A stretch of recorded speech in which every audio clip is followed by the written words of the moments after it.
তা আপনারা একটু ধৈর্য ধরবেন। বিসমিল্লাহির রহমানির রহিম। প্রিয় সাংবাদিক বন্ধুগণ, যেদিন বাজেট দিয়েছেন অর্থমন্ত্রী সাহেব, সেদিনই আপনারা অনেকেই আমাকে ফোন করেছেন, জানতে চেয়েছেন। তো সেদিন তো আমি বলেছিলাম যে আপনার এটা আমরা একটা পূর্ণাঙ্গ একটা রিয়াকশন আমরা দেব আমাদের দলের পক্ষ থেকে। তো সেদিন তো একটা কথা বলেছি যে আজকে আপনার নর্মাল, আজকে আপনাদের সামনে আমি আমাদের দলের যে রিয়াকশন সেটা আমি আপনাদের সামনে তুলে ধরছি। প্রিয় সাংবাদিক বন্ধুরা, আসসালামু আলাইকুম। জনসাধারণের ম্যান্ডেট ছাড়াই বছরের পর বছর ধরে একটা অনির্বাচিত সরকার ক্ষমতা আঁকড়ে রয়েছে। যে সরকার নিজেই আইন কানুন ও সংবিধান লঙ্ঘন করে দামি নির্বাচনের মাধ্যমে দামি সংসদ বানিয়েছে, এমন একটা সরকারের পক্ষে বাজেট প্রদানের কোনো নৈতিক অধিকার নেই। জনগণই সকল ক্ষমতার উৎস, অথচ সেই জনগণই ভোট দিতে পারেনি। এ সরকার জনপ্রতিনিধিত্বহীন একটি অবৈধ সরকার। 2024-25 অর্থ বছরের জন্য এ সরকারের প্রস্তাবিত বাজেট দেশের সাধারণ দরিদ্র মানুষদের শোষণের লক্ষ্যে একটি সাজানো হাতিয়ার মাত্র। বর্তমান লুটেরা সরকারের এই বাজেট কেবলমাত্র দেশের গুটি কয়েক অলিগার্কদের জন্য, যারা শুধু চুরি করছে না, তারা ব্যবসা করছে, তারাই পলিসি প্রণয়ন করছে, আবার তারাই পুরো দেশ চালাচ্ছে। দেশ আজ দেউলিয়াতের দ্বারপ্রান্তে উপনীত হয়েছে। এই বাজেট কল্পনার এক ফানুষ। এই বাজেট ফোকলা অর্থনীতির উপর দাঁড়িয়ে আছে। বাজেট প্রণয়নের জন্য যে সম্পদ প্রয়োজন সেটাই এই অলিগার্করা লুট করে নিয়েছে। ব্যাংকগুলো খালি, সরকারের আশ্রয়ে প্রশ্রয় অলিগার্করা ঋণ নিয়ে ব্যাংকগুলোকে শূন্য করে দিয়েছে। এই অর্থের সিংহভাগই বিদেশে পাচার হয়ে গেছে। আমানতকারীরা ব্যাংকে তাদের নিজস্ব জমাকৃত অর্থের চেক ক্যাশ করতে পারছে না। মানুষের মধ্যে নজিরবিহীন হাহাকার দেখা দিয়েছে। আর এই হাহাকার সরকারের আশীর্বাদ পুষ্ট ও সুবিধাভোগী নব্য ধনীদের জন্য নয়।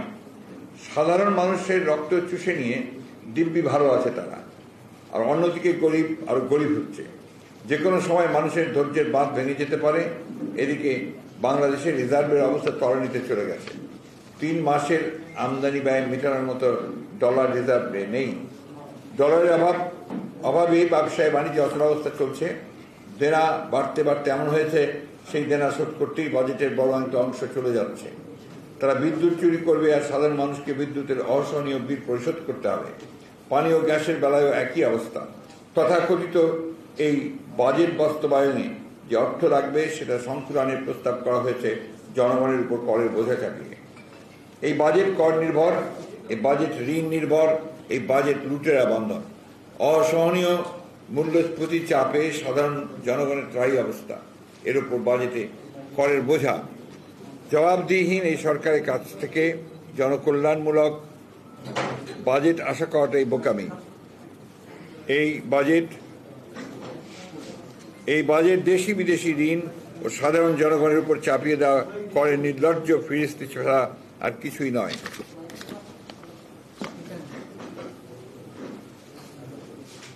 এই বাজেট একদিকে সর্বগ্রাসী দুর্নীতিতে নিমজ্জিত ধ্বংসপ্রায় আর্থিক প্রতিষ্ঠানসমূহ, এবং অন্যদিকে গণমানুষের অর্থনৈতিক দুরবস্থার সঙ্গে এক নিষ্ঠুর তামাশা মাত্র। জনগণের সাথে এক করুণ ও হৃদয় বিদারক প্রতারণা। প্রিয় সাংবাদিকবৃন্দ, বর্তমানে বাংলাদেশ লুটেরাদের কবলে। প্রস্তাবিত বাজেট নিজেদের চুরি হালাল করার ধান্দাবাজির বাজেট। এই বাজেটের দেশে অর্থনৈতিকভাবে লুটপাটের পরিকল্পনা করা হয়েছে। আয়ের চেয়ে ব্যয় ধরা হয়েছে অনেক বেশি, অথচ পুরো বোঝাটা চাপিয়ে দেওয়া হয়েছে সাধারণ মানুষের উপর। ঋণ ও ঘাটতিভিত্তিক বড় বাজেট অতীতে বাস্তবায়ন সম্ভব হয়নি, আগামীতেও হবে না। একটি অনির্বাচিত সরকারের উপর করদাতারা আস্থা রাখে না। এই বছর আগের 12 বিলিয়ন ডলারের আভ্যন্তরীণ আন্তর্জাতিক ঋণের সুদ পরিশোধ করতে হবে। এই বাজেট আসলে শূন্যের উপর দাঁড়িয়ে আছে। 7,97,000 কোটির মধ্যে 2,56,000 কোটি ঘাটতি, অর্থাৎ বাজেটের 1/3 ঘাটতি, যা মেটানোর প্রস্তাব করা হয়েছে আভ্যন্তরীণ 1.5 লক্ষ কোটি ও বৈদেশিক 1 লক্ষ কোটি ঋণ নিয়ে। ঋণ দিয়ে ঋণ পরিশোধের ফন্দি, অর্থাৎ কইয়ের তেলে কই ভাজা আর কি। আর এই ঋণ নেওয়া হবে সোভারেন গ্যারান্টির কাভারে, কারণ কোল্যাটারাল দেওয়ার সক্ষমতা হারিয়েছে বাংলাদেশ। আন্তর্জাতিক ঋণ সংস্থা ফিচ রেটিংস অতি সম্প্রতি বাংলাদেশের দীর্ঘমেয়াদী ঋণমান আবারও অবনমন করেছে। বিগ থ্রি নামে পরিচিত ঋণমান সংস্থাগুলোর মধ্যে ফিচ অন্যতম। এর আগে মুডিস ও AS&P বাংলাদেশের ঋণমান কমিয়ে দিয়েছে। প্রশ্ন হলো, এই দেউলিয়া সরকারের উপরে কার আস্থা হবে ঋণ দিতে? ফলে যা হবার তাই হবে। এমনিতেই পায়ের নিচে মাটি নেই, সরকার কঠিন শর্তের বিদেশি হার্ড লোনের দিকে আরও ঝুঁকে পড়বে, আটকে পড়বে আরও গভীর ঋণ ফাঁদে। এহেন অবস্থায় বছর শেষে অর্থনীতি মুখ থুবড়ে পড়তে বাধ্য। মাসুল তো আর সরকার বা সরকারের সুবিধাভোগীদের দিতে হবে না, বোঝাটা পড়বে দেশের সাধারণ মানুষের উপর। অসহায় ও নিরীহ দরিদ্র মানুষ মাথা খুঁটে মরবে। উপস্থিত সাংবাদিকবৃন্দ, এই বাজেট কর্মসংস্থান তৈরির কোনো দিক নির্দেশনা নেই। ডলার সংকটের কথা বলে আমদানি সংকুচিত করায় ক্যাপিটাল মেশিনারি এবং র ম্যাটেরিয়াল আমদানি প্রায় অবরুদ্ধ, যার ফলে শিল্প কলকারখানা বন্ধের পথে। ব্যাংকগুলো শূন্য, সুদের হার অনেক বেশি। সরকার নিজেই ব্যাংক থেকে বিপুল পরিমাণ অর্থ ঋণ নেওয়ার বেসরকারি সেক্টরে ঋণ প্রাপ্তির সুযোগ কমে গেছে, যার ফলে বেসরকারি বিনিয়োগ স্থবির হয়ে পড়েছে। ডাইরেক্ট ফরেন ইনভেস্টমেন্ট শূন্যের কোঠায়। 3 বছরের বেশি শিল্প, বিশেষ করে গার্মেন্টস শিল্প বন্ধ হয়ে গেছে ও যাচ্ছে। নতুন কর্মসংস্থান তো হচ্ছেই না। হাজার হাজার শ্রমিক গ্রামে চলে গেছে এবং যাচ্ছে, কিন্তু গার্মেন্টসে কর্মসংস্থান নেই। মানুষের ত্রায়ী অবস্থার সৃষ্টি হয়েছে। এই বাজেটে নতুন কর্মসংস্থানের সুযোগ সৃষ্টির কোনো আশা নেই। বাজেটে চাকরি হারানো ঊর্ধ্বশাসিত শ্রমিকদের জন্য কোনো পুনর্বাসন রোডম্যাপ নেই। বাজেট বক্তৃতায় সামষ্টিক অর্থনীতির সূচকগুলো উন্নয়নের ব্যবস্থা নেওয়া হবে বলেও তার বাস্তবিক কোনো পথ নির্দেশনা নেই এই বাজেটে। প্রিয় সাংবাদিক বন্ধুরা, এই বাজেট শুধু গণবিরোধী নয়, এই বাজেট বাংলাদেশ বিরোধী। যে মানুষকে নিয়ে বাংলাদেশ, সেই মানুষ গণমানুষের অস্তিত্বে বিপন্ন হয়ে পড়েছে। পুরো বাজেটটি করা হয়েছে মেগা প্রকল্প, মেগা চুরির জন্য, দুর্নীতি করার জন্য। দুর্নীতির এই ত্রিসংকুল অবস্থায়, অর্থনীতির এই ত্রিসংকুল অবস্থায় উচিত ছিল অপ্রয়োজনীয় মেগা প্রকল্প সমূহ বা অর্থহীন অনুৎপাদক দৃশ্যমান অবকাঠামোগুলো বন্ধ রাখা। সেই অর্থ শিক্ষা, স্বাস্থ্য, কৃষি খাতের মতো গুরুত্বপূর্ণ জনকল্যাণমুখী খাতে ব্যবহার করা যেত। সামাজিক নিরাপত্তা বেষ্টনী আরো সম্প্রসারিত করা যেত, কিন্তু সেগুলো বন্ধ করলে তো দুর্নীতির পথ বন্ধ হয়ে যাবে। তাই বোধগম্য কারণেই সেটা করা হয়নি। এবার শিক্ষা খাতে মোট বরাদ্দ জিডিপির 1.69%, যা চলতি বছরে ছিল 1.76, এবং 2022-23 সালে ছিল 1.83, এবং 2021-22 এ ছিল 2.08%। বর্তমান গণবিরোধী সরকার শিক্ষা খাতে ক্রমাগত বরাদ্দ কমাচ্ছে।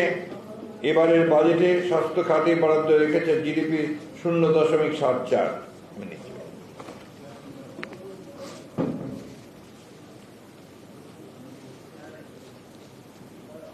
যা নিতান্তই অপ্রতুল। আপনারা জানেন, বিএনপি নির্যাতিত হয়ে পুনরায় জনসভার সুযোগ পেলে শিক্ষা ও স্বাস্থ্য খাতে জিডিপির 5% বরাদ্দের ঘোষণা দিয়েছে। কৃষির জন্য বরাদ্দ কমিয়েছে মাফিয়া সরকার, অথচ করোনাকালে পুনরায় প্রমাণিত হয়েছে আমাদের অর্থনীতির মূল ভিত্তি কৃষি। সরকার কৃষককে সহায়তা না করে ক্যাপাসিটি চার্জের নামে লক্ষ লক্ষ কোটি টাকা ভর্তুকির অর্থ তুলে দিয়েছে বিদ্যুৎ সেক্টর অলিগার্কদের হাতে, অন্য ক্ষেত্রে বিদ্যুৎ না কিনে। একদিকে বিদ্যুতের উৎপাদন সক্ষমতা 27,000 মেগাওয়াট দাবি করে, অন্যদিকে ভারতীয় আদানি কোম্পানির কাছ থেকে উচ্চ মূল্যে বিদ্যুৎ কেনে, যার মূল্য পরিশোধ করতে হচ্ছে ডলারে। এই চুক্তিকে অসম ও জাতীয় স্বার্থবিরোধী বলে আখ্যায়িত করেছেন অর্থনীতিবিদেরা। প্রিয় সাংবাদিকবৃন্দ, এই বাজেট কালো টাকাকে সাদা করা বাজেট। কালো টাকা ধারাও দায় মুক্তি দেওয়া হয়েছে। 15% কর দিয়ে ব্যক্তির সাথে কোন কোম্পানিকেও কালো টাকা সাদা করার সুযোগ দেওয়া হয়েছে। সরকারের কোন সংস্থাই কালো টাকা সাদাকারীদের কোনো ধরনের প্রশ্ন করতে পারবে না। অর্থাৎ দায় মুক্তি বা আইনি ছাড় দেওয়া হলো। এরপরে সৎ ও বৈধ আয়ের করদাতাদের নিরুৎসাহিত এবং দুর্নীতিকে সরকারিভাবে উৎসাহিত করা হলো। দুর্নীতি করার এহেন লাইসেন্স প্রদান অবৈধ, অনৈতিক ও অসাংবিধানিক। 15% করে কালো টাকা সাদা করার বিপরীতে সৎ কর্তাদের সর্বোচ্চ 30% হারে কর দেওয়ার বিধান বৈষম্যমূলক ও অসাংবিধানিক। এই পদক্ষেপ সংবিধানের 20(2) অনুচ্ছেদের পরিপন্থী।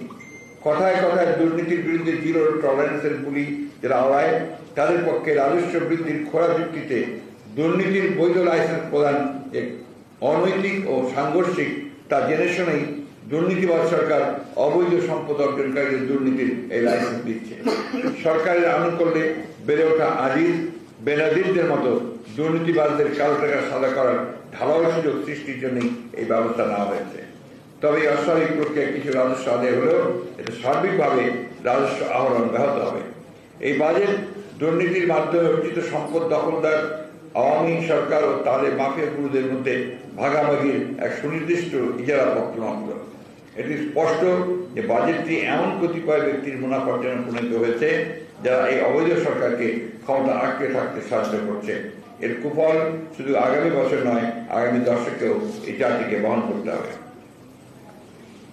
প্রিয় সাংবাদিক ভাই বোনেরা, বাজারে চরম মূল্যস্ফীতির যাতা করে মানুষের নাবিশ্বাস উঠেছে। নিত্য প্রয়োজনীয় দ্রব্য এখন বিলাসী পণ্য হয়ে দাঁড়িয়েছে।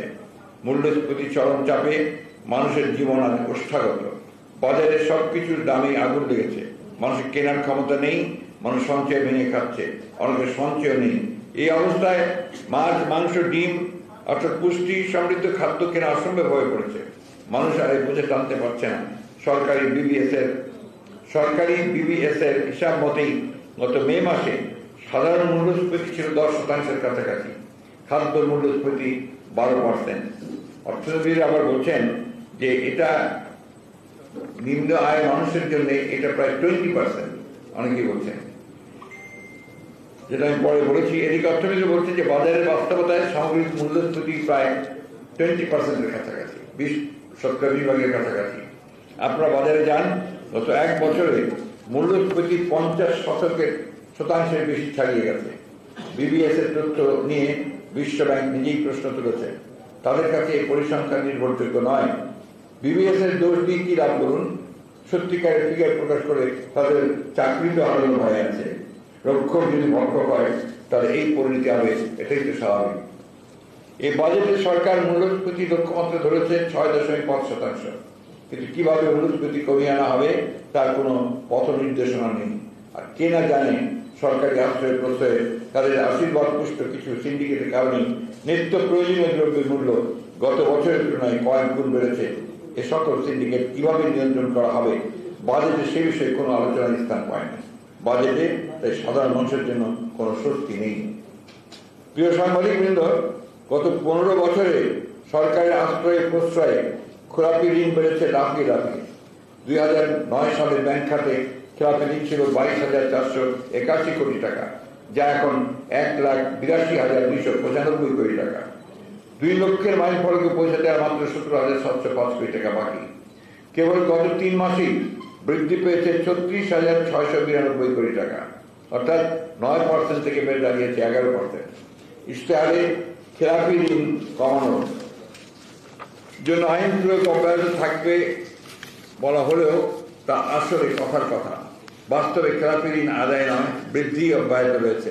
অর্থমন্ত্রী নিজেই বলেছেন খেলাপি কমাতে হলে তো সময় লাগবে। এটিও এক ধরনের প্রতারণা ছাড়া কিছুই নয়। এদিকে মানুষের অবস্থা দিন দিন আরো শোচনীয় হচ্ছে, কারণ পরোক্ষভাবে খেলাপি ঋণের প্রভাব তাদের ঘাড়েই পড়ছে। খেলাপি ঋণ দূর করবে কোথায়? তাদের প্রধান ব্যক্তিরাই তো খেলাপি ঋণের আপনার সবচেয়ে বড় হোতা। উপস্থিত সাংবাদিক বৃন্দ, সরকার মনে করতে পারে তারা একটি বিশাল অঙ্কের বাজেট দিয়েছে, যা বিগত বছরের চেয়ে প্রায় 5% বেশি, যদিও এর আগে প্রতি বছর 10 থেকে 11% বৃদ্ধি করা হয়েছিল। বিগত অর্থ বছরে টাকার মান হিসাব করলে ডলারের বিপরীতে বাজেটের আকার দাঁড়ায় 5,33,000 কোটি টাকা। পাশাপাশি 2,65,000 কোটি টাকার উন্নয়ন বাজেটে 97% অর্থই আনতে হবে ভিক্ষা করে। তাহলে কি উন্নয়নের নামে বাংলাদেশ পুনরায়, কি ব্যাপার তোমাদের মাইক্রোফোনে ডিস্টার্ব করে কেন? তাহলে কি উন্নয়নের নামে বাংলাদেশ পুনরায় 40 বছর আগে সেই ঋণের বেড়াজালে আবদ্ধ হয়ে পড়লো? কি দিদার, এগুলো দেখো না তোমরা? কোথায় যাও? গলাটা এখন অতটা উঁচু নাই আগের মতো। যাই হোক, বাজেটের আকার রিলেটিভলি কমে যাওয়ায় প্রমাণিত হয় যে আওয়ামী প্রোপাগান্ডা সেল কর্তৃক ফুলিয়ে ফাঁপিয়ে দেখানো অর্থনীতির বেলুন মূলত ছিদ্র হয়ে পড়েছে। এদিকে জিডিপি বৃদ্ধির হার 6.75 প্রস্তাব করা হলেও বাস্তবে তা অর্জন সম্ভব হবে না। বিশ্বব্যাংক বলছে প্রবৃদ্ধি হবে 5.6%।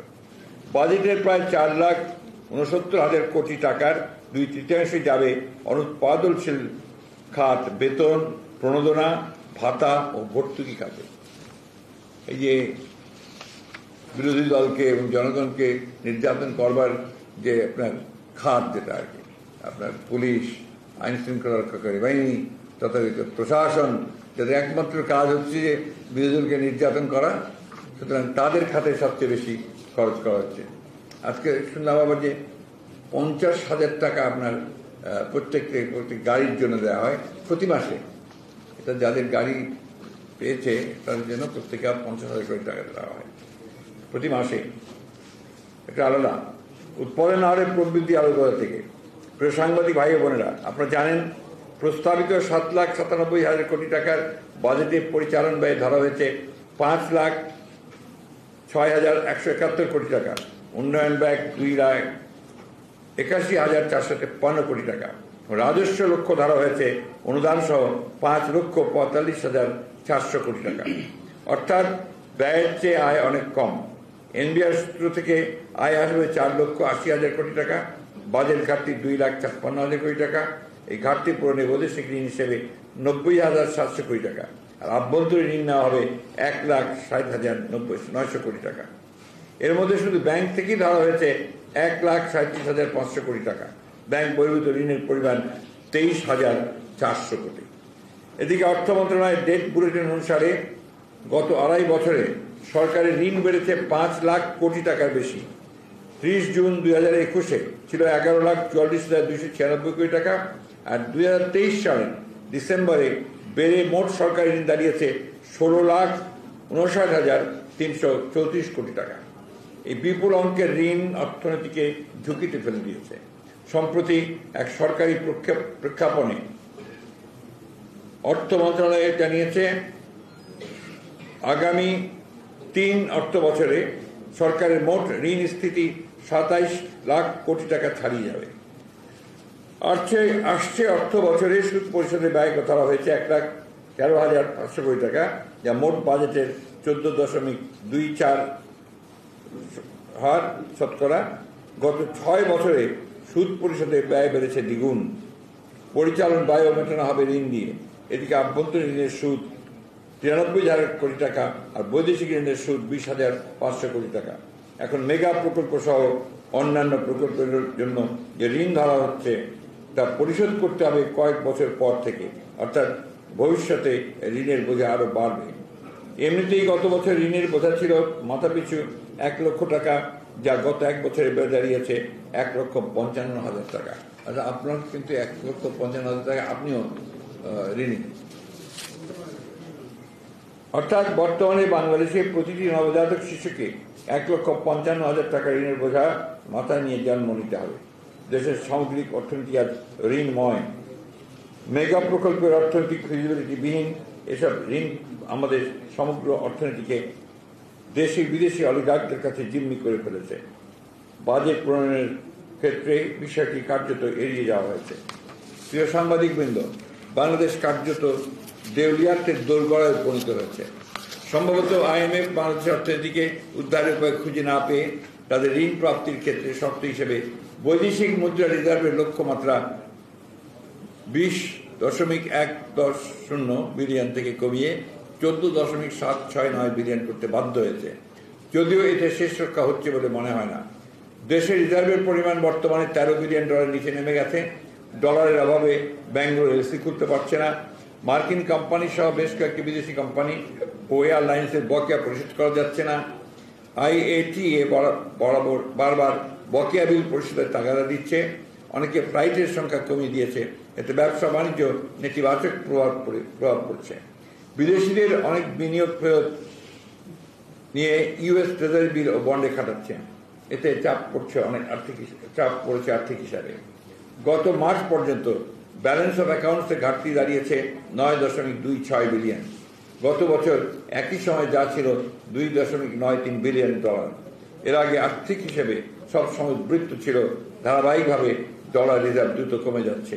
দুঃখজনক হলো সত্য, রিজার্ভ সংকট কাটিয়ে ওঠার কোনো রোডম্যাপই এই বাজেটে দেওয়া হয়নি। অর্থাৎ রিজার্ভ ও ডলার সংকট বর্তমান অর্থনীতির অন্যতম প্রধান সংকট। অর্থ পাচার ও হুন্ডি নিয়ন্ত্রণে কার্যকর উদ্যোগ না নিয়ে ডলার বাজার বাগে আনার চেষ্টা বৃথা হতে বাধ্য। সাম্প্রতিক সময়ে একজন দামি সংসদের প্রতিবেশী দেশে নৃশংসভাবে খুন হওয়ার যে সংবাদ গণমাধ্যমে চাউর হয়েছে, সেখানে তার স্বর্ণ চোরাচালান সহ নানাবিধ চোরাচালান সিন্ডিকেটের সাথে জড়িত থাকার কাহিনী উঠে এসেছে এবং এর মধ্যে নেপথ্যে সরকারের আশীর্বাদ পুষ্ট আরও শক্তিশালী পদের কথাও বলা হচ্ছে। মধ্যে কথা, কথিত সাংসদ আনোয়ারুল আজিম আনারের ন্যায় কোন লেভেলের মহারথীরা বর্তমান সরকারি দলের নমিনেশন পায়, কারা এই সরকার চালায়, তা জনগণের কাছে স্পষ্ট হয়ে গেছে। প্রিয় সাংবাদিক বন্ধুগণ, দেশে প্রতিনিয়ত ধনী ও গরিবের বৈষম্য বাড়ছে। এই বাজেটে পক্ষপাতমূলক নীতি কাঠামো আয় ও সম্পদের বৈষম্যকে আরও বাড়িয়ে দেবে। গত 12 বছর ধরে দেশে গিনিস হক ঊর্ধ্বমুখী বা যা 2022 সালে 0.99 পৌঁছেছে। নিম্ন মধ্যবিত্ত থেকে শুরু করে মধ্যবিত্ত সবার ঘরে ঘরে নুন আনতে পান্তা ফুরনের যে দুর্বিষহ অবস্থা, সেটা দেখার মতো চোখ বা বুঝার মতো দরদ মাফিয়া সরকারের নেই। শাসক শ্রেণীর এ সকল অভিজাতরা নিজেদের সন্তানদের জন্য আলাদা বিশ্ববিদ্যালয় করার প্রস্তাব দিতেও কসুর করে না। সুইজারল্যান্ডের UBS ব্যাংকের গত সেপ্টেম্বর 2023-এ প্রকাশিত প্রতিবেদন অনুযায়ী অর্থনীতির নানাবিধ সংকট সত্ত্বেও বাংলাদেশে বিলিয়নিয়ারের সংখ্যা 1700 দাঁড়িয়েছে, যারা দেশের জিডিপির মোট 10% নিয়ন্ত্রণ করে। অথচ এই গোষ্ঠীর কালো টাকা বৈধ করার সুযোগ সৃষ্টি করার জন্যই এই বাজেটে মাত্র 15% কর দিয়ে কালো টাকা সাদা করার আইনি কাঠামো সৃষ্টি করা হলো। অর্থ পাচার অব্যাহতভাবে বাড়ছে। GFI বলেছে 2009 থেকে 2018 পর্যন্ত বৈদেশিক বাণিজ্যের আড়ালে বাংলাদেশ থেকে $4,965 কোটি পাচার হয়েছে। CID রিপোর্ট অনুযায়ী এক বছরে হুন্ডি ব্যবসায়ীরা 75,000 কোটি টাকার সমপরিমাণ $7.8 বিলিয়ন পাচার করেছে। অন্যান্য বছর মিলে প্রতি বছর কমপক্ষে 1.5 লাখ টাকার সমপরিমাণের বৈদেশিক মুদ্রা বিদেশে পাচার হয়ে গেছে। বিদেশে বেগমপাড়া, সেকেন্ড হোম, আবাসিক সম্পদ ও বিত্ত বিভাগ গড়ে তোলার কথা বাংলাদেশের ঘরে ঘরে সকলেই জানে না কেবল সরকার। সরিষায় ভূত থাকলে জানবে কি করবে বলুন? গত 15 বছরে ক্ষমতাসীন সরকারের আমলে 6 বছরের বাজেটের সমপরিমাণ অর্থ বিদেশে পাচার হয়ে গেছে বলে অনেকে মনে করেন। পাচারের সঙ্গে যারা জড়িত তাদের সিংহভাগী সরকার ও ক্ষমতাসীনদের আশীর্বাদ পুষ্ট। আজিজ বেনজিরের মতো শত শত দুর্নীতিগ্রস্ত পাচারকারী চিহ্নিত হলেও গত 15 বছরে তাদের অনেকেরই বিচার করা হয়নি। অর্থ পাচার করে দেশ ও দেশের মানুষকে ঝুঁকির মধ্যে ফেলে ক্ষমতাসীনদের সহায়তায় তারা নিরাপদে পালিয়ে যাচ্ছে। এই মাফিয়া সরকারের পক্ষে দুর্নীতিবাজদের ধরা সম্ভব না, কারণ এসব দুর্নীতিবাজদের সহায়তায় সরকার ক্ষমতায় টিকে আছে।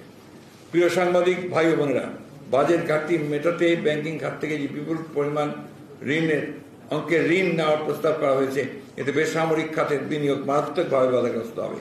মুদ্রা বাজারে বড় প্রভাব পড়বে। এমনিতেই ব্যাংকগুলো তারল্য সংকটে ভুগছে। আমানতকারীদের 50,000 চেকও ক্যাশ করতে পারছে না। আমানতকারীদের মধ্যে হাহাকার দেখা দিয়েছে। এমনিতেই ড্রাই এসব ব্যাংক থেকে সরকারি যদি এত বিশাল অঙ্কের ঋণ নেয়, তাহলে তারল্য সংকট আরো চরম আকার ধারণ করবে। আমানতকারীদের সর্বনাশ হবে। এমনিতেই কয়েক কোটি বেকার, তার উপর বিনিয়োগ বাধাগ্রস্ত হলে কর্মসংস্থান হবে না। অর্থনৈতিক মন্দাত্ব আরো প্রকট হবে। সামনে অন্ধকার। চরম রাজনৈতিক ও অর্থনৈতিক সংকটের এই চ্যালেঞ্জিং সময়ে গতানুগতিক এই বাজেট কোনো সমাধান দিতে পারবে না। উপস্থিত সাংবাদিকবৃন্দ, জনবিচ্ছিন্ন এই মাফিয়া সরকার বাজেটে যেভাবে করের বোঝা বৃদ্ধি করছে, তাতে মূল্যস্ফীতির চাপে পৃষ্ঠ সাধারণ জনগণের অবস্থা আরো শোচনীয় হয়ে পড়েছে। ইতিমধ্যে বাজেটের প্রস্তাব শুনেই বাজারে মূল্য বৃদ্ধি শুরু হয়েছে। লক্ষ্য করুন, IMF এর পরামর্শ উপেক্ষা করে রাজস্ব বাড়ানোর ক্ষেত্রে এই বাজেট কোনো সংস্কার প্রস্তাব আসেনি। যদিও IMF এর শর্ত পূরণের কথা বলে বিদ্যুৎ ও জ্বালানির দাম ইতিমধ্যে কয়েক গুণ বৃদ্ধি করা হয়েছে। বলা হচ্ছে বছরে 4 বার বিদ্যুতের দাম বৃদ্ধি করা হবে, এমনকি ওয়াসার পানির বিলও গত 16 বছরে 16 বার বৃদ্ধি করা হয়েছে। দেয়ালে পিঠ থেকে গেছে জনগণের, যে কোনো সময় গণবিস্ফোরণ হতে পারে। এদিকে যারা কর ফাঁকি দেয় তাদের নিকট থেকে কর আদায়ের কোনো পরিকল্পনা না করে যারা নিয়মিত কর দেয় তাদের কাছে থেকে বাড়তি কর আদায়ের দিকে মনোযোগ দেওয়া হয়েছে।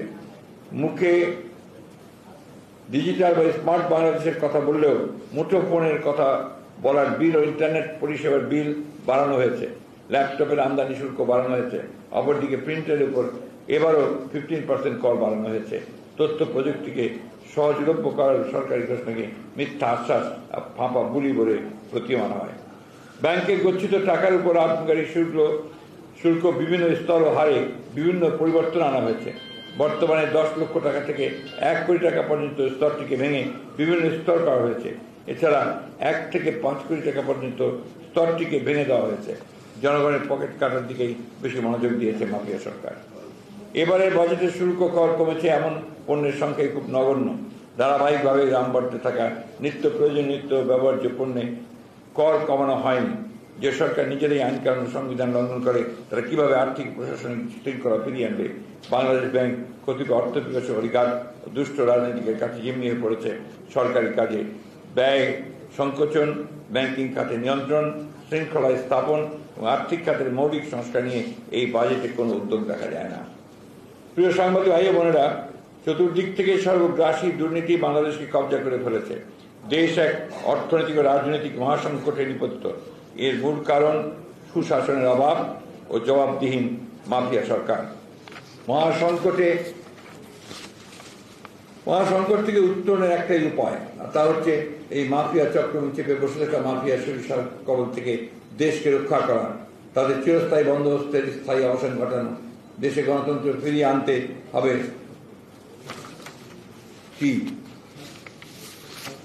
ফিরিয়ে আনতে হবে দুঃশাসন ও সীমাহীন দুর্নীতি থেকে জনগণকে উদ্ধার করতে হবে।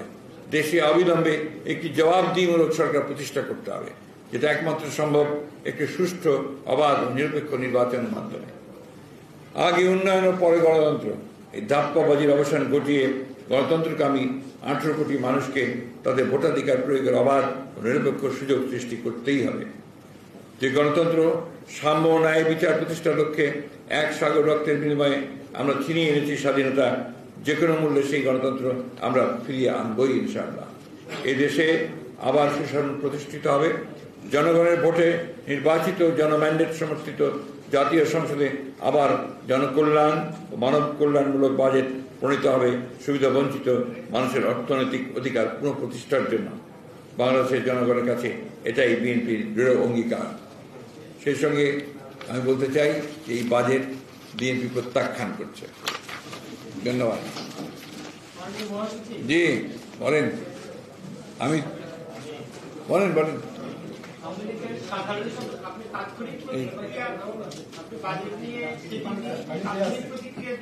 এটা জি আপনি বাজেট নিয়ে সেদিন যে তাৎক্ষণিক প্রতিক্রিয়া দিয়েছিলেন তার প্রতিক্রিয়া আওয়ামী লীগ সাধারণ সম্পাদক আপনাদের আমলের কথা বলেছেন যে আপনাদের সময় বাজেটের আগে অর্থমন্ত্রী এক প্রকার ওনার ভাষায় টিকার ছুরি নিয়ে বিভিন্ন জায়গায় দৌড়তেন, তারপরে সেই অর্থ দিয়ে আপনারা আর কি বাজেট প্রণয়ন করতেন।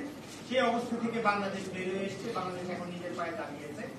এবং আরেকটা কথা একটু বলে নিই, আমার যদি ভুল না হয়, মানে বেশ অনেক আগের কথা, যদি আমার ভুল না হয়, আপনাদের সময়ও আপনারা যখন বাজেট দিয়েছেন তখনও কালো টাকা সাদা করার সুযোগ ছিল, আমার যদি ভুল না হয় আর কি, যতটুকু মনে করে আর কি।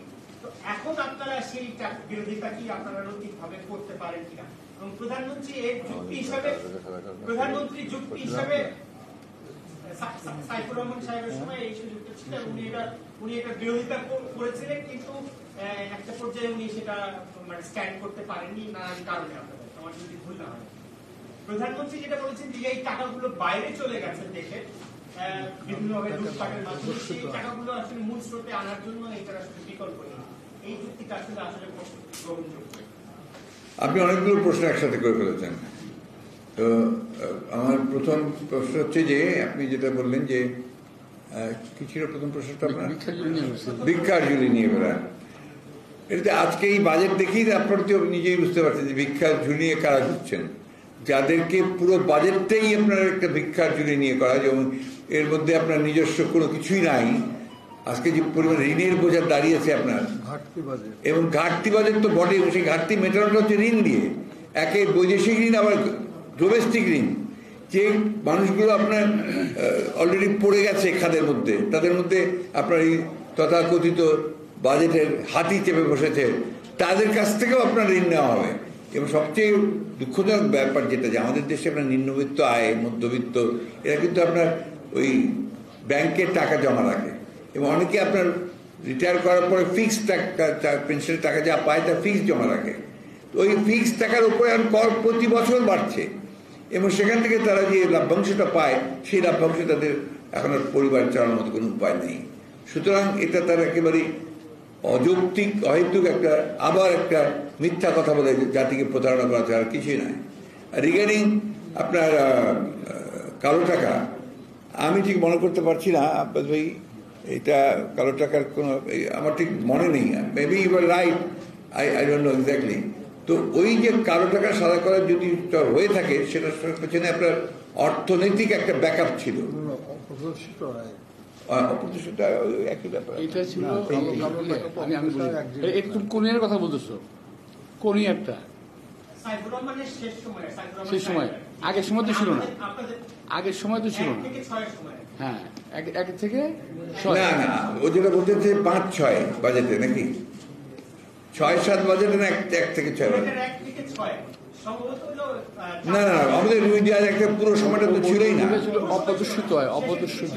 এটা ছিল আরেকটা ডিফারেন্স আসতো, একটা হচ্ছে অপ্রদর্শিত আয় আর কালো টাকা, দুটোর মধ্যে একটা ডিফারেন্স আছে। তো এখানে আপনার বলা ছিল যে অপ্রদর্শিত আয়, অর্থাৎ আপনি আয় করেছেন, সেটা আপনার সঠিকভাবে করেছেন, সেটা শুধু আপনি দেখাননি, এইটা একটা আপনার ব্যাপার ছিল। হয়তোবা আমি ব্যাপারটা কেউ নিজেও পরিষ্কার না, কিন্তু আমরা সেটা কখনোই আপনার সেটা আমরা মনে করিনি। তবে একটা জিনিস আপনার মনে থাকতে হবে, যে বিএনপি যখনই ক্ষমতা এসছে, বিশেষ করে জিয়া রহমান সাহেব যখন এসছে, তখন কিন্তু বিএনপি একটা ধ্বংসপ্রাপ্ত অর্থনীতিকে জিয়া রহমান সাহেব একটা পুরোপুরি টেনে তুলে তলাবিহীন ঝুড়ি থেকে, যেটাকে বটমলেস বাস্কেট বলেছিলেন হেনরি কিসিঞ্জার, সেখান থেকে সে কিন্তু একটা সম্ভাবনাময় অর্থনীতি তৈরি করে নিয়ে এসেছিল। ম্যাডামের সময় অর্থনীতিকে এমনভাবে তুলে আনা হয়েছিল যে সেটাকে ইমার্জিং টাইগার বলা হচ্ছিল, শেষ সময়টার কথাই বলছি আমি। সুতরাং কখনোই কোনোভাবেই বিএনপির আমলে অর্থনীতি, আপনার যে কোনো অর্থনীতিবিদকে জিজ্ঞেস করবেন, macro economics was in its highest form at that time. Macro economy, যেটা সমষ্টিগত অর্থনীতি, এটা তার সবচেয়ে ভালো সময় ছিল বিএনপির সময়। আপনি আজকের বাংলাদেশ ব্যাংকের গভর্নরকে জিজ্ঞেস করবেন, তার আগের গভর্নরকে জিজ্ঞেস করবেন, আজকে যে সমস্যাগুলো তৈরি হয়েছে ব্যাংকিং সেক্টরে বা আর্থিক সেক্টরে, এটা কখনই বিএনপির সময় সেটা হয়নি। আর কালো টাকা সাদা করার কথা আপনি যেটা বলছেন না, এটা হতে পারে অপ্রদর্শিত আয়টুকু, এটা হতে পারে, আমি আমার সেটা ঠিক মনে, বাট তখন যে অর্থনীতির একটা স্টেবল কন্ডিশন ছিল। এখন তো আমাদের কথা না, প্রত্যেকটা অর্থনীতিবিদ বলছেন যে মহাসংকটে, এবং এমনও কথা বলছে যে আগামী বছরগুলোতে যে কি খারাপ অবস্থা আসবে, এটা আমরা ঠিক বুঝতে পারছি না।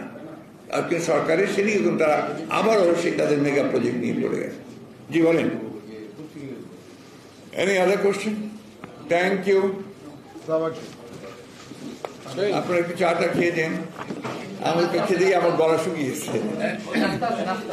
আচ্ছা, আরে বাজেটের টাকা নাই, নাস্তা করতে এগুলো আমাদের গরিব মানুষদের টাকা।